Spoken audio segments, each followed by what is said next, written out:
মেরামত না করার অভিযোগ। দুর্নীতি অনিয়মের বিরুদ্ধে ব্যবস্থা নেওয়া, ইউএনও ওয়াহিদার অবস্থার কিছুটা উন্নতি, অভিযুক্ত 2 জনের 7 দিনের রিমান্ড। মেজর সিনহা হত্যা মামলার স্বরাষ্ট্র মন্ত্রণালয় গঠিত তদন্ত কমিটির রিপোর্ট সোমবার। হত্যাকাণ্ড নিয়ে থাকছে 12 দফা সুপারিশ। কোভিডে আক্রান্ত হয়ে আরও 35 জনের মৃত্যু, সংক্রমণের শেকড় ভাঙতে স্বাস্থ্যবিধি মানতে বাধ্য করার পরামর্শ। চিরনিদ্রায় শায়িত হলেন মুক্তিযুদ্ধের সেক্টর কমান্ডার আবু ওসমান চৌধুরী। বনানী সামরিক কবরস্থানে রাষ্ট্রীয় ও সামরিক মর্যাদায় দাফন। এবং শকুন রক্ষায় নিরাপদ খাবার ও প্রজননে উঁচু গাছ সংরক্ষণে বিশেষজ্ঞদের পরামর্শ। কিটোপ্রোফেন জাতীয় ওষুধ নিষিদ্ধের দাবি।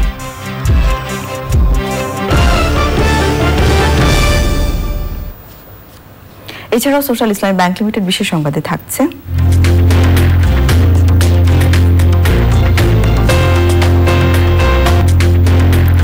রুয়ান্ডায় করোনা ভাইরাস থেকে রক্ষা পেতে সতর্কতামূলক চিত্রাঙ্কনের খবর।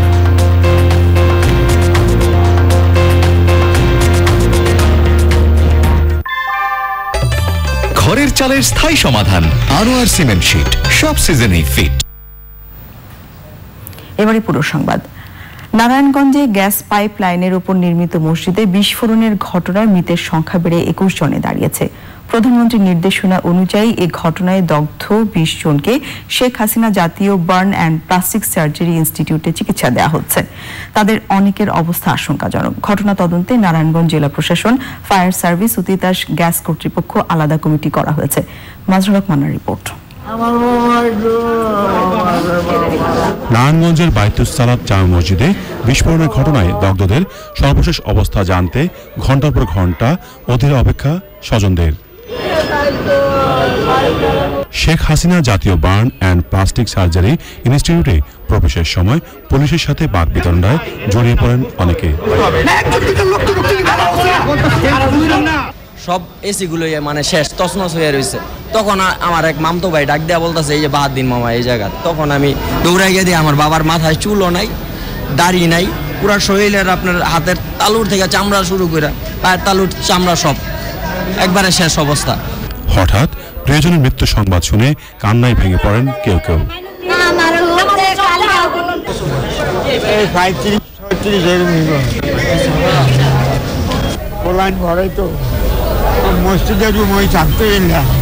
মুয়াজ্জিন ছিলেন, মুয়াজ্জিন উনি আমার ভগ্নিপতি এবং ওনার ছেলে জোনায়েদ আমার বাগিনা, দুজনেই এই দুর্ঘটনায় শাহাদাত বরণ করছেন, মারা গেছেন।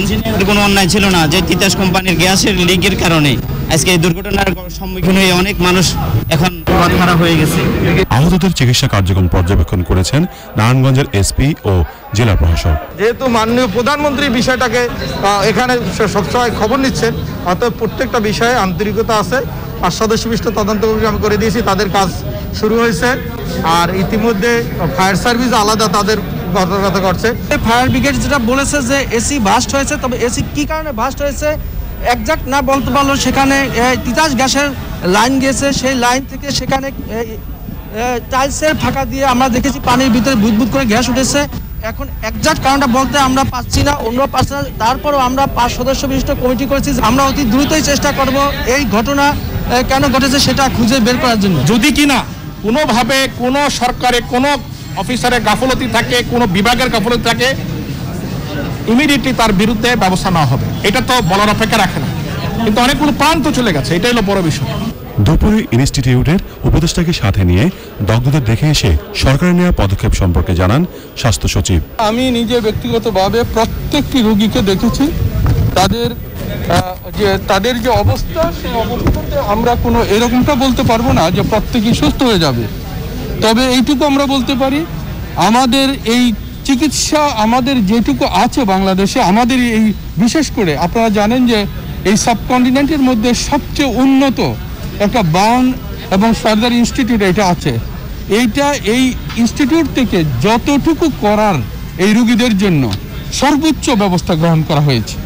সবচেয়ে বড় হচ্ছে সবারই ইনহেলেশন বার্ন আছে, শ্বাসনালী পড়ে গেছে। সুতরাং পার্সেন্টেজ কম হলেও এই শ্বাসনালী পড়ে যাওয়াটা খুবই দুঃখজনক এবং খুবই গুরুতর। অতএব আমরা আমাদের আপ্রাণ চেষ্টা করব গ্যাস লাইন লিকেজ বিষয়ে গাফিলতি খতিয়ে দেখতে 5 সদস্যের তদন্ত কমিটি করে 2 দিনের মধ্যে রিপোর্ট দিতে বলেছে তিতাস গ্যাস কর্তৃপক্ষ।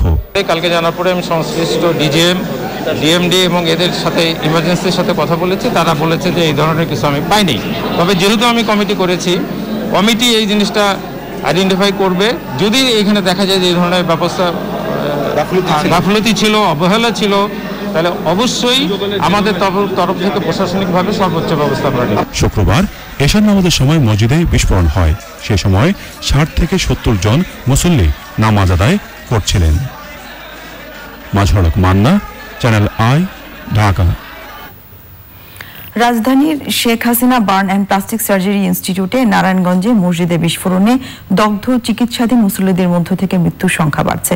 মর্গের কাছে স্বজনরা অপেক্ষা করছেন প্রিয়জনের মরদেহের জন্য। সেখানে আছেন আক্তার হোসেন, আমরা সরাসরি চলে যাচ্ছি তার কাছে। আক্তার, বিস্ফোরণে নিহতদের বাকি মরদেহ স্বজনদের কাছে হস্তান্তর করা হয়েছে কি? আর চিকিৎসাধীন দগ্ধদের অবস্থা এখন কেমন? চিকিৎসা সহ সার্বিক অবস্থা সম্পর্কে আমাদেরকে জানান।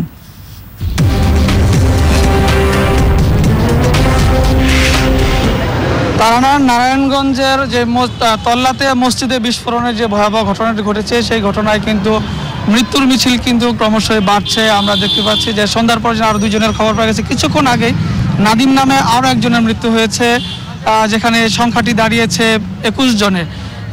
কিছুক্ষণ আগেই সংবাদটি আমরা পেয়েছি। আর এছাড়া যে যারা 20 জন মারা গিয়ে এর আগে যে 16 জনের মরদেহ হস্তান্তর করা হয়েছে স্বজনদের কাছে বিকেলের মধ্যেই, বাকি 4 জনের মরদেহ কিন্তু হস্তান্তরের প্রক্রিয়া এখনো চলছে। এর মধ্যে মসজিদের ইমাম সাহেব যিনি তিনিও রয়েছেন, তিনিও সন্ধ্যার কিছুক্ষণ পরে আমরা নিশ্চিত হতে পেরেছি যে তিনিও শেষ পর্যন্ত মারা গিয়েছেন।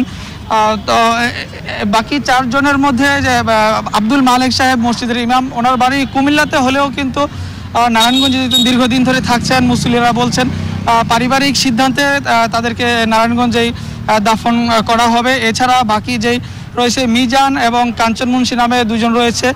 কাঞ্চন মুন্সি যিনি, তার মরদেহটি যাবে খুলনাতে। তিনি এখানে নারায়ণগঞ্জের একটি তুলার ফ্যাক্টরিতে কাজ করতেন এবং নামাজ পড়তে গিয়ে তিনি সেখানে দুর্ঘটনার শিকার হয়েছেন। এর পাশাপাশি যে মিজান নামে একজন রয়েছে, তার মরদেহটি যাবে রাঙ্গামালী পটুয়াখালীতে, তার গ্রামের বাড়িতে তার স্বজনরা রয়েছেন।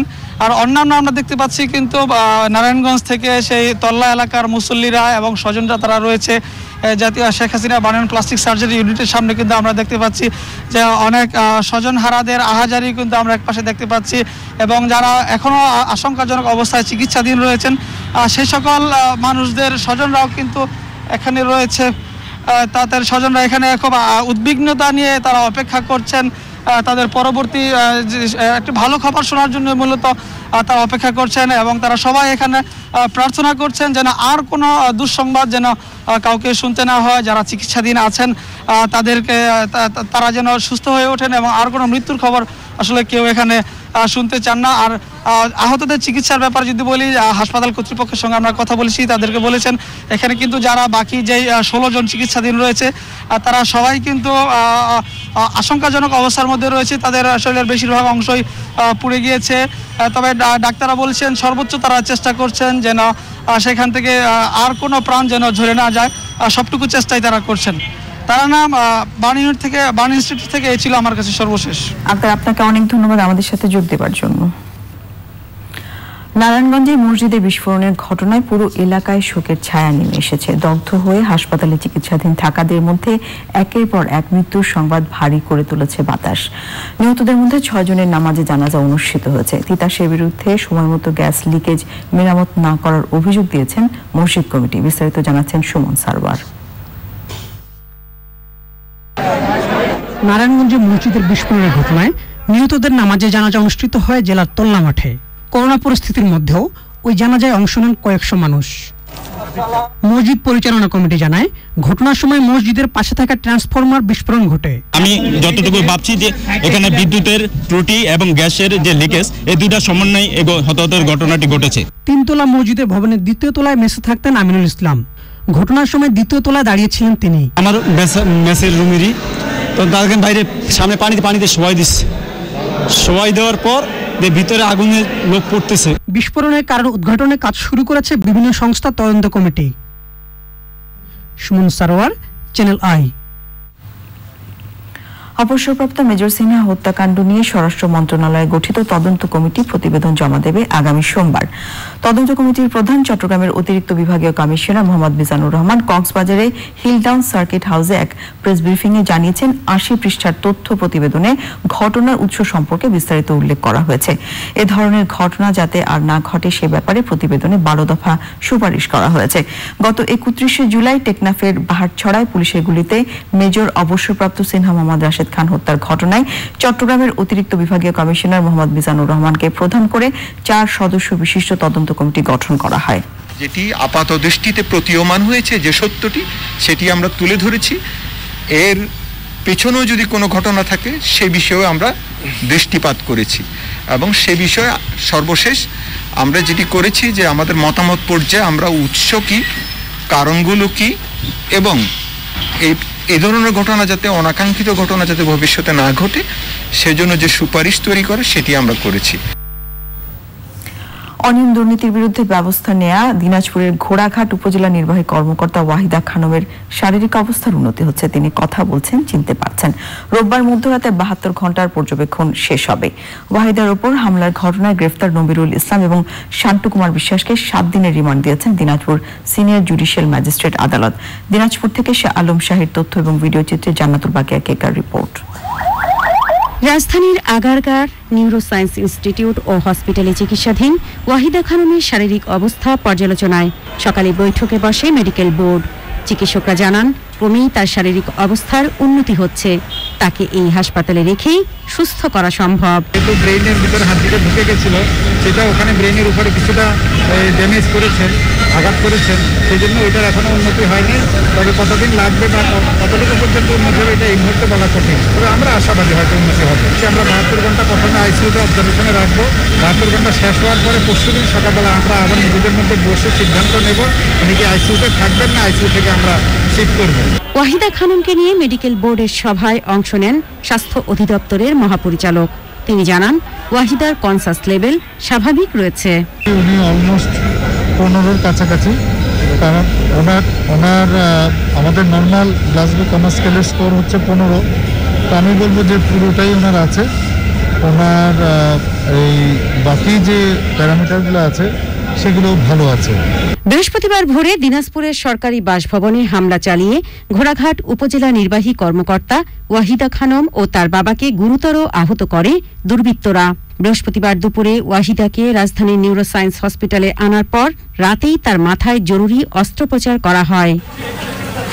ইউএনের ওপর হামলা মামলায় আটক আসাদুল ইসলামকে পুলিশের পাহারায় রংপুর মেডিকেল কলেজ হাসপাতালে চিকিৎসা দেয়া হচ্ছে। জান্নাতুল বাকিয়া কেকা, চ্যানেল আই। ২৬ সপ্তাহে দেশে করোনার সংক্রমণের যে শেকল তৈরি হয়েছে সেটা ভাঙতে না পারলে আক্রান্তের সংখ্যা কমবে না বলে মনে করেন বিশেষজ্ঞরা। সংক্রমণ কমানোর অন্যতম হাতিয়ার মাস্ক পরা থেকে অনেকের সরে আসার পরিণাম ভয়াবহ হবে বলেও তারা সতর্ক করেছেন। স্বাস্থ্য অধিদপ্তর জানিয়েছে ২৪ ঘন্টায় শনাক্ত হয়েছেন ১,৯৫০ জন, মৃত্যুর সংখ্যা ৩৫। চকরমালিথার রিপোর্ট। সংক্রমণের ১৮২ দিনে কম বেশি সারা দেশের সব এলাকায় সংক্রমিত। দেশে এখন পর্যন্ত মোট আক্রান্ত প্রায় ৩.৫ লাখ। তাদের মধ্যে ২ লাখের বেশি অর্থাৎ ৬৭% মানুষ সুস্থ হলেও এখন চিকিৎসাধীন ১ লাখের বেশি। এ পর্যন্ত মৃত্যু ৪,৪৪৭ জনের। মৃত্যু হার ১.৩৭। বিশেষজ্ঞরা বলছেন সংক্রমণের বিস্তার কমানোর একমাত্র উপায় স্বাস্থ্যবিধি মানা এবং মানতে বাধ্য করা। শনাক্তের হার কমলেও মৃত্যু হার কিন্তু কমেনি। যেটুকু প্রচারিত হয় মানুষের কাছে আগের মতো সেই গুরুত্বটা নেই। ঘর থেকে বের হলেই এটা এখন অত্যন্ত স্পষ্ট যে অধিকাংশ মানুষই কিন্তু বিধিনিষেধ মেনে চলছে না, এবং সংক্রমণ কমানোর যে আমাদের হাতিয়ার যেটা হলো যে মাস্ক পরা, সেটা থেকে অধিকাংশ মানুষই সরে এসেছে, যেটার পরিণতি ভবিষ্যতে আমার মনে হয় ভয়াবহ পরিণতির দিকে যাব সহজে এই দেশ থেকে। তাহলে কিন্তু এটাকে তাড়ানো যাবে না। স্বাস্থ্য অধিদপ্তরের তথ্য অনুযায়ী ২৪ ঘন্টায় নমুনা সংগ্রহ ১২,৩১৮টি। আগের কিছু সহ পরীক্ষা ১২,৮৪৭। এর মধ্যে শনাক্ত ১,৯৫০। শনাক্তের হার ১৫. 18%। 24 ঘন্টায় 1661 জন সুস্থ হলেও মারা গেছেন 35 জন। সংক্রমণের যে শেকলটা তৈরি হয়েছে, এই শেকলটা আমরা যদি ভাঙতে না পারি তাহলে কিন্তু করোনা সংক্রমণ চলতেই থাকবে। শিকলটা ভাঙতে গেলে আমাদেরকে সবাই মাস্ক পরবো এবং স্বাস্থ্য বিধিনিষেধ যেগুলো আছে সেগুলো যদি সবাই একটা মাস একসাথে পৃথিবীর সবাই মিলে যদি আমরা এই যুদ্ধে নেমে যাই তাহলে হয়তো আমরা খুব সহজেই এই করোনাকে আমরা জয় করতে পারবো বলে আমি মনে করছি। দেশে করোনা ভাইরাসে আক্রান্ত প্রথম রোগী শনাক্ত হয়েছিল 8 মার্চ। শনিবার সংক্রমণের 26 সপ্তাহ পার করেছে বাংলাদেশ। চকর মালিথা, চ্যানেল আই, ঢাকা। রাষ্ট্রীয় মর্যাদায় বনানীর সামরিক কবরস্থানে মুক্তিযুদ্ধের 8 নম্বর সেক্টর কমান্ডার কর্নেল অবসরপ্রাপ্ত আবু ওসমান চৌধুরীর দাফন সম্পন্ন হয়েছে। এর আগে ঢাকা ক্যান্টনমেন্ট সেন্ট্রাল মসজিদে তার নামাজে জানাজা হয়। শনিবার সকালে সিএমএইচ এর আইসিইউতে শেষ নিঃশ্বাস ত্যাগ করেন এই বীর মুক্তিযোদ্ধা। 71-এর 26শে মার্চ পাকিস্তানিদের বিরুদ্ধে সশস্ত্র যুদ্ধ ঘোষণা করেন। সে সময় পাকিস্তান সেনাবাহিনীর মেজর হিসেবে কুষ্টিয়ায় ইপিআর এ কর্মরত আবু ওসমান চৌধুরী 1936 সালের 1 জানুয়ারি বর্তমান চাঁদপুর জেলার ফরিদগঞ্জের মদনেরগাঁও গ্রামে জন্মগ্রহণ করেছিলেন আবু ওসমান চৌধুরী। 2014 সালে তাকে স্বাধীনতা পুরস্কারে ভূষিত করা হয়।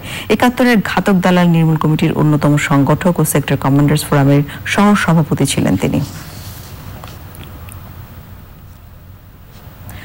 হবিগঞ্জের sector commander major general CR Dutta, বীর উত্তম ও কর্নেল আবু ওসমান স্মরণে শোক সভা হয়েছে। মুক্তিযুদ্ধের সংগঠক ও ভাষা সৈনিক অ্যাডভোকেট সৈয়দ আফরোজ বক্তের সভাপতিত্বে কমান্ড্যান্ট মানিক চৌধুরী মুক্তিযোদ্ধা জাদুঘর ও স্মৃতি পাঠাগার প্রাঙ্গণে অনুষ্ঠিত সভায় প্রধান অতিথি ছিলেন হবিগঞ্জ 3 আসনের সংসদ সদস্য অ্যাডভোকেট আব্দুল মজিদ খান। শুরুতেই সদ্য প্রয়াত 2 বীর মুক্তিযোদ্ধার প্রতিকৃতিতে বিভিন্ন সংগঠনের পক্ষ থেকে পুষ্পস্তবক অর্পণ করা হয়। পরে স্বাগত বক্তব্য রাখেন সংরক্ষিত নারী আসনের সাবেক এমপি অ্যাডভোকেট আমাতুল কিবরিয়া কেয়া চৌধুরী। ভার্চুয়াল পদ্ধতিতে আলোচনায় অংশ নেন দৈনিক সমকাল সম্পাদক মোস্তফা শফি, সরকারি বৃন্দাবন কলেজের সাবেক অধ্যক্ষ ইকরামুল ওয়াদুদ ও অন্যরা। শকুন রক্ষায় এখনই ক্ষতিকর কিটোপ্রোফেন জাতীয় ওষুধ দ্রুত নিষিদ্ধ করার তাগিদ দিয়েছেন বিশেষজ্ঞরা। আন্তর্জাতিক শকুন সচেতনতা দিবস উপলক্ষে বন অধিদপ্তর ও IUCN বাংলাদেশের ভার্চুয়াল আলোচনায় বিলুপ্তি রোধে শকুনের জন্য নিরাপদ খাবার সরবরাহ ও প্রজননে উঁচু গাছ সংরক্ষণে উদ্যোগী হওয়ার পরামর্শ দিয়েছেন তারা। শমিক আহমেদের রিপোর্ট। বাংলাদেশে শকুনের সংখ্যা মাত্র 260টি। প্রতিবেশ ব্যবস্থায় গুরুত্বপূর্ণ অবদান বিবেচনায় নিয়ে পাখিটি রক্ষায় সুন্দরবন ও রেমাকেলাঙ্গায় সংরক্ষণ করা হচ্ছে। এর বাইরে প্রকৃতিতে শকুন হুমকির মুখে। 5 সেপ্টেম্বর আন্তর্জাতিক শকুন সচেতনতা দিবস উপলক্ষে নীতি নির্ধারক, বন অধিদপ্তর, আন্তর্জাতিক সংস্থা ও পরিবেশ নিয়ে কাজ করা সংগঠন এবং বিশেষজ্ঞদের ভার্চুয়াল আলোচনা। গবাদি পশুর চিকিৎসায় ব্যবহৃত কিটোপ্রোফেন জাতীয় ওষুধ দ্রুত নিষিদ্ধের বিষয়টি গুরুত্ব পায় আলোচনায়। আমাদের লাল সবুজ উইং ট্যাগ আমরা তৈরি করেছি, এটা বাংলাদেশের জন্য বরাদ্দ করা হয়েছে। অতএব লাল সবুজ উইং ট্যাগ দেখলে সবাই যে কোনোভাবে বুঝবে যেটি এই শকুন বাংলাদেশ করে এসেছে। Even though we're beginning to get diclofenac under control, unfortunately there are other drugs which are also toxic to vultures which are used in veterinary practice. So those remain the main threat to recovering populations of vultures. আমরা ketoprofen ব্যান্ডের বিষয়ে খুব দৃঢ়ভাবে পদক্ষেপ নেয়, যে দৃঢ় পদক্ষেপটা আমাদের ডাইক্লোফেনাকের সময় পরিবেশ, বন ও জলবায়ু পরিবর্তন মন্ত্রণালয় নিয়েছিল। প্রাকৃতিকভাবে শকুনের সংখ্যা বাড়াতে এবং সচেতনতামূলক প্রচার বাড়ানোর আহ্বান জানান বিশেষজ্ঞরা। একটি বন্যপ্রাণী সংরক্ষণের ক্ষেত্রে এটা একটা খুব বড় উদ্যোগ, বাংলাদেশের সফল উদ্যোগ, যার ফলে আজ আমরা 10 বছর পরে দেখতে পাচ্ছি যে শকুনের সংখ্যা 250-এ স্থিতিশীল হয়েছে এবং আমরা আশা করতে পারি যে এই সংখ্যা হয়তো বৃদ্ধির দিকে যাবে যদি আমরা এই মেলক্সিক্যামকে প্রতিষ্ঠিত করতে পারি। ইমিডিয়েটলি কিটোপ্রোফেনকে ব্যান করতে হবে এবং মেলক্সিক্যামকে যত দ্রুত আমরা ছড়িয়ে দিতে পারবো তত আমাদের ভালো এবং উপকার, এবং শকুনের বংশ বৃদ্ধি অথবা শকুনকে রক্ষা করার জন্য এটা একটা বিরাট পদক্ষেপ হবে। বন, পরিবেশ, জলবায়ু মন্ত্রণালয় যে জিনিসটা যেভাবে দেখে, আবার আমাদের প্রাণী সম্পদ মন্ত্রণালয় কিন্তু ওইভাবে দেখছে না জিনিসটা। এই জায়গাটা সমন্বয়ের একটা কিন্তু ব্রিজ করতে হবে, কিন্তু আমাদের মন্ত্রণালয়ের মধ্যে বড় গাছ যেখানে আছে সেখানেই কিন্তু শকুন থাকবে। শকুন তার ছোট গাছে থাকতে পারে না এবং বাসাও করতে পারে না।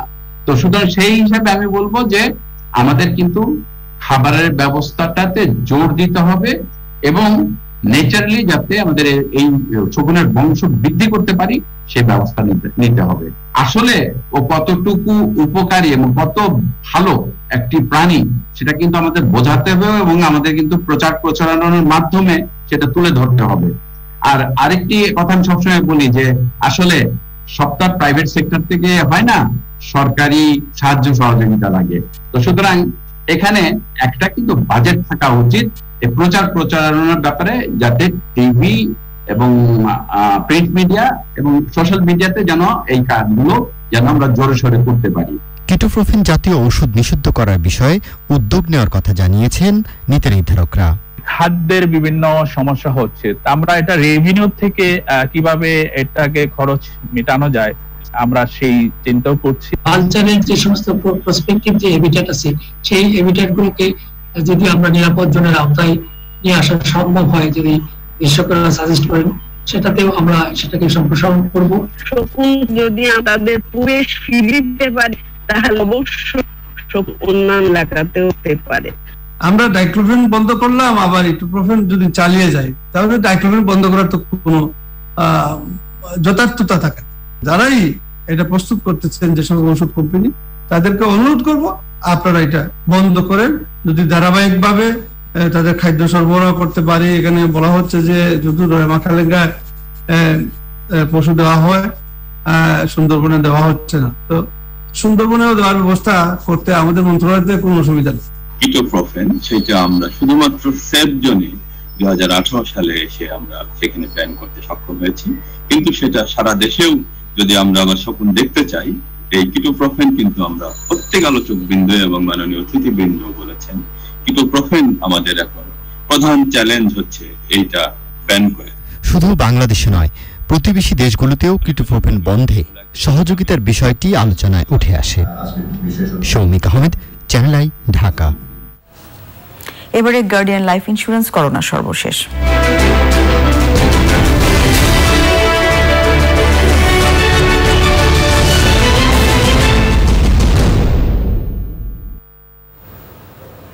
নিজেদের তৈরি করোনা ভাইরাস ভ্যাকসিনের কার্যকারিতা নিয়ে প্রথম প্রতিবেদন প্রকাশ করেছে রাশিয়া। ভ্যাকসিনের প্রাথমিক পরীক্ষায় কোভিড-19 প্রতিরোধের লক্ষণ দেখা গেছে বলে দাবি করা হয়েছে। মেডিকেল জার্নাল দ্য ল্যান্সেটে প্রকাশিত প্রতিবেদনে বলা হয়, অংশগ্রহণকারীদের সবার শরীরে অ্যান্টিবডি তৈরি হয়েছে এবং এর গুরুতর কোনো পার্শ্ব প্রতিক্রিয়া দেখা যায়নি। আগস্টেই এই ভ্যাকসিনের অনুমোদন দেয় রাশিয়া। বিশ্বে করোনা ভাইরাসে এ পর্যন্ত 2,67,00,000-এর বেশি মানুষ আক্রান্ত হয়েছেন। মৃত্যু হয়েছে 8,79,000-এর বেশি মানুষের। ব্রাজিলে 24 ঘন্টায় আক্রান্ত শনাক্ত হয়েছেন 50,000-এর বেশি মানুষ। যুক্তরাষ্ট্রে মৃতের সংখ্যা 1,92,000 ছাড়িয়েছে।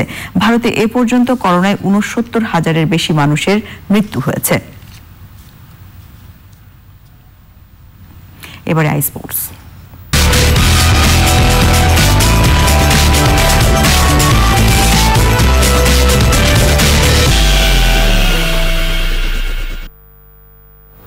খেলাধুলার সব আপডেট নিয়ে আই স্পোর্টসে যোগ দিচ্ছেন আরিফ চৌধুরী। যাচ্ছি তার কাছে। আরিফ।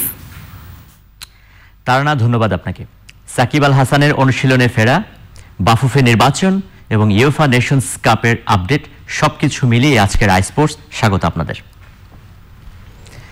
আন্তর্জাতিক ক্রিকেটে ফিরতে অনুশীলন শুরু করেছেন সাকিব আল হাসান। নিষিদ্ধ সময়ে বাংলাদেশ ক্রিকেট বোর্ড বিসিবির কোনো অবকাঠামো ব্যবহার করতে পারছেন না তিনি, তাই বেছে নিয়েছেন শৈশবের প্রিয় জায়গা বাংলাদেশ ক্রীড়া শিক্ষা প্রতিষ্ঠান বিকেএসপি। কোচ হিসেবেও পাশে পাচ্ছেন তার সব সময়ের প্রিয় মোহাম্মদ সালাউদ্দিনকে। সাভারের বিকেএসপিতে আবাসিক ক্যাম্প করেই অনুশীলন হচ্ছে সাকিবের। আর সাকিবের জন্য আগামী 7 দিনের একটি অনুশীলন পরিকল্পনা তৈরি করেছেন কোচ সালাউদ্দিন। আগামী 28 অক্টোবর শেষ হচ্ছে তার 1 বছরের নিষেধাজ্ঞার মেয়াদ। এরপর আন্তর্জাতিক ক্রিকেটে বাংলাদেশের প্রতিনিধিত্ব করতে আর কোনো বাধা থাকবে না সাকিবের সামনে। জোয়ারির কাছ থেকে ফিক্সিং এর প্রস্তাব পেয়েও তা আইসিসির দুর্নীতি দমন ইউনিট আকসুকে না জানানোয় গত বছর 29 অক্টোবর সাকিব আল হাসানকে 1 বছরের জন্য নিষিদ্ধ করে আইসিসি। শুরু হলো বাংলাদেশ ফুটবল ফেডারেশনের নির্বাচনী কার্যক্রম। প্রথম দিনে মনোনয়ন কিনেছেন 5 জন প্রার্থী।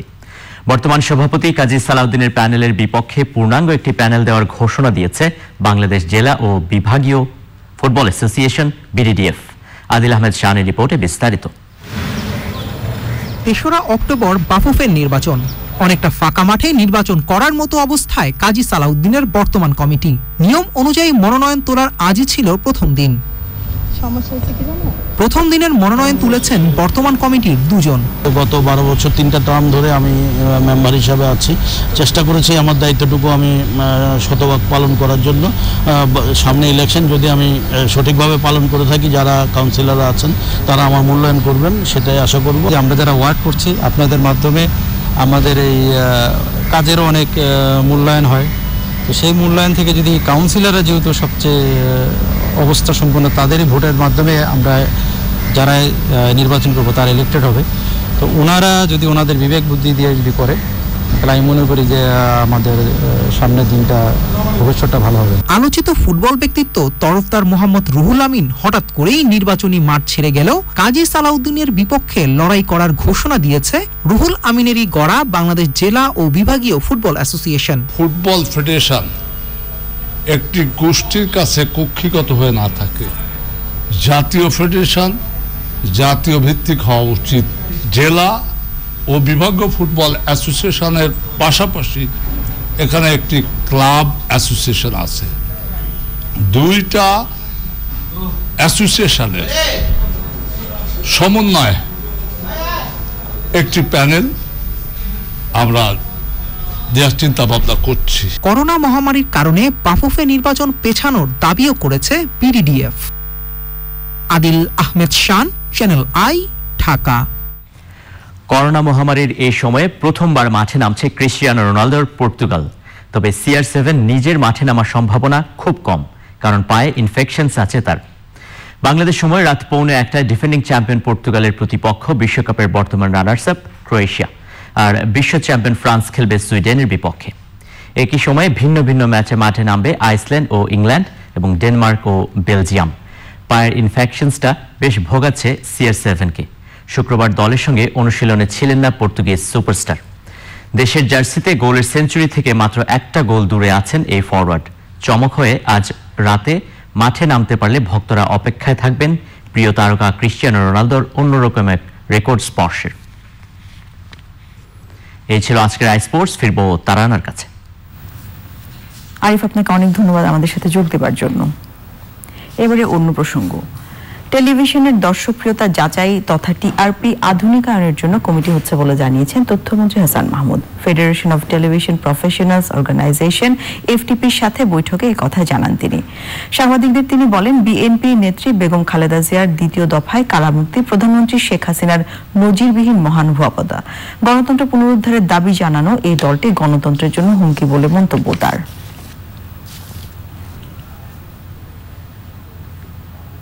এবার নিয়ে নিচ্ছি অশোক লীলান্দ ইফাদ অটো বিরতির পর্যায়ে থাকছে লাদাখ সীমান্ত পরিস্থিতি নিয়ে মুখোমুখি ভারত ও চীন আবারও মধ্যস্থ। One doctor in Bangladesh created miracles, and how much does your device using a simple plastic bottle cost to make? Very simple difference. And এত সব পরিকল্পনা বাস্তবে রূপ দিয়েছেন বাংলাদেশে এক তরুণ। The idea is you দিনের বেলা আমরা দেখেছি 100,000টা লাইট সারা বিস্ফোরণের ঘটনা নাশকতা কিনা তা খতিয়ে দেখা হবে। ময়মনসিংহের ত্রিশালে কবি কাজী নজরুল ইসলাম বিশ্ববিদ্যালয়ে আয়োজিত জাতীয় শোক দিবসের আলোচনায় অনলাইনে যোগ দিয়ে ওবায়দুল কাদের বলেন, সামগ্রিক পরিস্থিতি বিবেচনায় নিয়ে পরিবেশ অনুকূলে এলেই শিক্ষা প্রতিষ্ঠান খুলে দেওয়া হবে। করোনা ভাইরাস মোকাবিলায় সচেতনতা ও সতর্কতা বাড়াতে হবে। এক্ষেত্রে কোনো ধরনের শৈথিল্য কাম্য নয় বলে মন্তব্য করেন তিনি। নারায়ণগঞ্জের ফতুল্লায় একটি মসজিদে বিস্ফোরণে হতাহতের ঘটনায় প্রাথমিকভাবে সংশ্লিষ্টতা এ দুর্ঘটনাকে সরবরাহকৃত গ্যাস লাইনের লিকেজ এবং মসজিদের এসিড গ্যাসের বিস্ফোরণ বলে মনে করছেন। এটি নাশকতা নাকি দুর্ঘটনা তা তদন্তের মাধ্যমে জানা যাবে। ইতিমধ্যে তদন্ত কাজ শুরু হয়েছে। এবারে নিউটন টাটা আন্তর্জাতিক সংবাদ।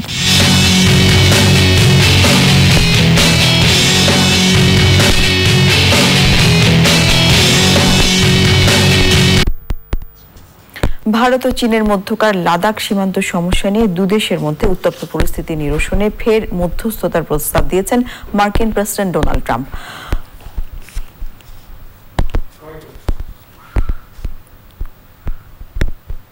হোয়াইট হাউসে এক সংবাদ সম্মেলনে ট্রাম্প বলেন, ভারত ও চীন সাহায্য চাইলে আমেরিকা তা করতে প্রস্তুত। এদিকে রাশিয়ার মধ্যস্থতায় মস্কোতে দুদেশের প্রতিরক্ষা মন্ত্রীদের বৈঠকের পরও স্থায়ী সমাধান আসেনি। পূর্ব লাদাখের পরিস্থিতির জন্য সরাসরি ভারতকে দোষী সাব্যস্ত করেছে চীন। এ ব্যাপারে 1 ইঞ্চি জমিও ছাড় দেবে না চীন। লাদাখের প্রকৃত নিয়ন্ত্রণ রেখায় চীনা সেনাবাহিনীর আক্রমণাত্মক আচরণকে দায়ী করে প্রতিরক্ষা মন্ত্রী রাজনাথ সিং বলেছেন, দেশের সার্বভৌমত্বের প্রশ্নে কোনো আপোষ করা হবে না। এবারে সোশ্যাল ইসলামী ব্যাংক লিমিটেড বিশেষ সংবাদ।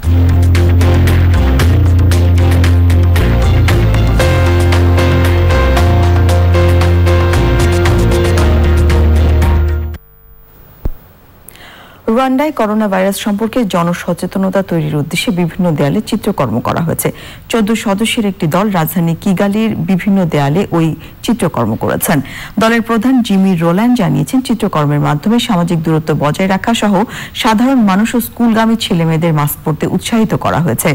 তাছাড়া দুর্যোগ মুহূর্তে কিভাবে মনোবল ঠিক রেখে সামনে এগিয়ে যাওয়া যায় সেই বিষয়ে তুলে ধরা হয়েছে।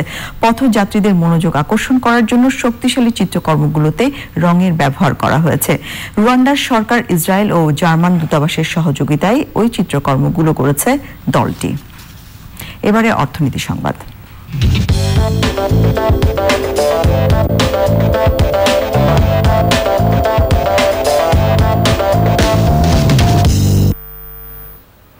ব্রিটিশ বিমান পরিবহন সংস্থা ভার্জিন আটলান্টিক এয়ারওয়েজ দ্বিতীয় ধাপে আরো 1150 জন কর্মীকে ছাঁটাইয়ের ঘোষণা দিয়েছে। সংস্থাটি জানিয়েছে, করোনা মহামারীতে সরকারের দেয়া 120 কোটি পাউন্ডের উদ্ধার তহবিল ইতোমধ্যে শেষ হয়ে যাওয়ায় আরও কর্মীকে চাকরিচ্যুত করার এই সিদ্ধান্ত নেওয়া হয়েছে। ব্যয় সংকোচন ছাড়া প্রতিষ্ঠানটিকে বাঁচিয়ে রাখার আর কোনো পথ তাদের কাছে নেই। করোনা মহামারী শুরুর আগে প্রতিষ্ঠানটির মোট কর্মী ছিল 10,000। করোনার প্রভাবের পর থেকে 3,500 কর্মীকে ছাঁটাই করা হয়েছে। এবারে চট্টগ্রাম সংবাদ।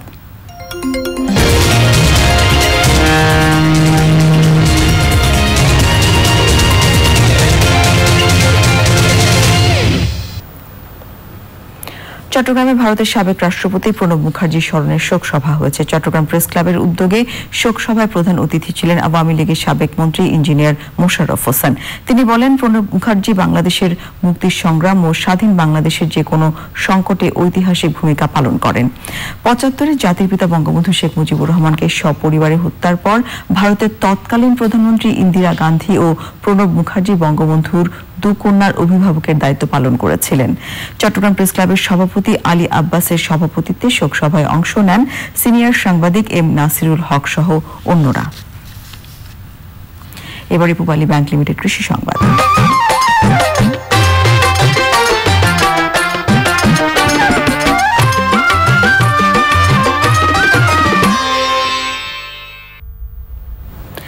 রাজশাহীতে হাইড্রোপনিক পদ্ধতিতে ঘাস উৎপাদন করে সফল হয়েছেন এক তরুণ উদ্যোক্তা। বাজারের দানাদার খাবার আর মাঠের সবুজ ঘাসের সব পুষ্টিগুণ রয়েছে এই ঘাসে।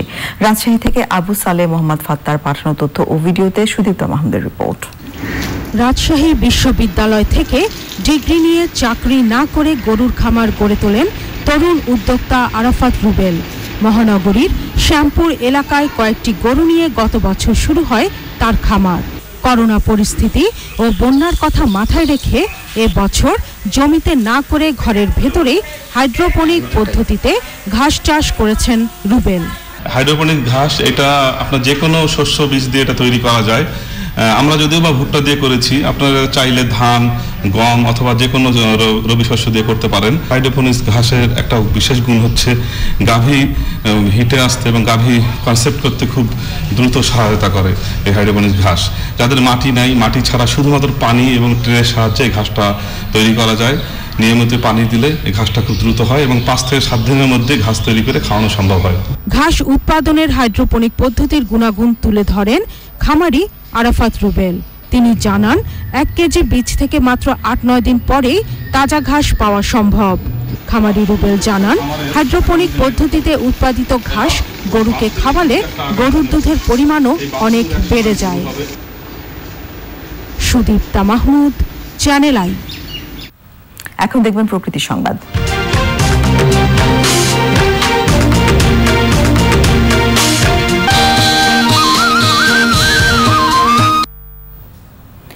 মেহেরপুরে মুজিবনগরের ঐতিহাসিক আম্রকানন উদাসীনতা আর অবহেলায় ঐতিহ্য হারাতে বসেছে। পরিচর্যার অভাবে মরে যাচ্ছে বাগানের প্রধান আকর্ষণ আম গাছ। বাগানের পরিবেশ বিপর্যয়ের পাশাপাশি দর্শনার্থীরা বাগানের সৌন্দর্য থেকে বঞ্চিত হচ্ছেন। মেহেরপুর প্রতিনিধি গোলাম মুস্তাফার রিপোর্ট। মুজিবনগরের আম্রকানন 1971-এর 17 এপ্রিল মেহেরপুরের এই আম্রকাননে আনুষ্ঠানিকভাবে প্রথম বাংলাদেশ সরকার গঠন করা হয়। শত্রু বাহিনীর নজর এড়িয়ে মুক্তিযুদ্ধকে সংগঠিত করতে বেছে নেওয়া হয়েছিল এই বাগানটি। স্বাধীনতার পর এখানে গড়ে উঠেছে মুক্তিযুদ্ধ স্মৃতি কমপ্লেক্স। মুক্তিযুদ্ধের ইতিহাস জানতে পর্যটকরা ছুটে আসেন এখানে। শতবর্ষী এই বাগানে আম গাছ ছিল 1250। পরিচর্যার অভাবে পরগাছায় ছেয়ে গেছে আম গাছগুলো। ইতোমধ্যে 100-এরও বেশি গাছ নষ্ট হয়ে গেছে। যেরকম দেখছি সেই সৌন্দর্যটা এখন নাই। এখন অনেক গাছগুছালি অনেক মরে গেছে, মানে এগুলোর হয়তো যত্ন নেওয়া হয় না, দেখে যা মনে হচ্ছে। বাগানগুলো অরক্ষিত অবস্থায় আছে, অনেকটা গাছ ভেঙে গেছে। এখন সরকারের কাছে দাবি যাতে এই বাগান যাদের সংরক্ষণের জন্য। স্থানীয়দের অভিযোগ কর্তৃপক্ষের উদাসীনতায় সৌন্দর্য হারাচ্ছে বাগানটি। সরকারের পক্ষ থেকে বা প্রশাসনের পক্ষ থেকে কোনো পরিচর্যার ব্যবস্থা নাই। প্রতি বছর যেভাবে বাগানটা সরকারি লিজের মাধ্যমে বিক্রি হয়, সেই টাকা দিয়েও যদি গাছগুলোকে পরিচর্যা করা হয় বা স্বাধীনতার যে শপথভূমি সেই আম্রকাননটা রক্ষা হবে। দেখাশোনার অভাবে আস্তে আস্তে বিলীন হয়ে যাচ্ছে। প্রত্যেক বছরে গাছ মরছে, ফল কমে আসছে। কৃষি বিভাগের সাথে পরামর্শ করে বাগানের গাছ টিকিয়ে রাখতে ও সৌন্দর্য বাড়াতে পদক্ষেপ নেওয়ার কথা জানিয়েছে স্থানীয় প্রশাসন। আমাদের বিশেষ নজর আছে এবং বিশেষ পরিকল্পনা। আমরা যে কৃষি দপ্তর আছে তাদের সাথে পরামর্শ করলে এই সমস্ত গাছগুলোর প্রতি যথাযথভাবে যে ব্যবস্থাগুলো নেওয়া দরকার আমরা সেগুলো নেব। বিশিষ্টজনরা বলছেন যে গাছগুলোর সবুজ ছায়ায় মহান মুক্তিযুদ্ধের ইতিহাস সৃষ্টি তা বেঁচে না থাকলে আগামী প্রজন্ম স্বাধীনতার ইতিহাস থেকে বঞ্চিত হবে। মেহেরপুরের মুজিবনগর থেকে গোলাম মোস্তফা, চ্যানেল আই। এবারে এক্সিম ব্যাংক বাণিজ্য সংবাদ।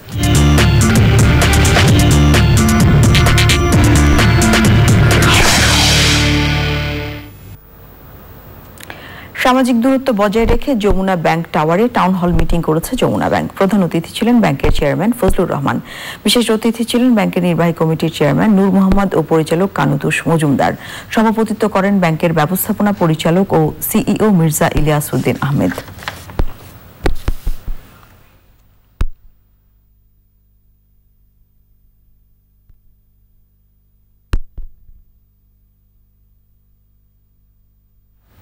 আবার নিয়ে নিচ্ছে অশোক এলান্দিফা দটস বিরতির পর্যায়ে থাকছে বাংলাদেশের শেয়ার বাজারে প্রবাসীদের বিনিয়োগের উদ্যোগ ব্যবস্থা গ্রহণে বাংলাদেশ ব্যাংকের সাথে কাজ করছে বিএসইসি।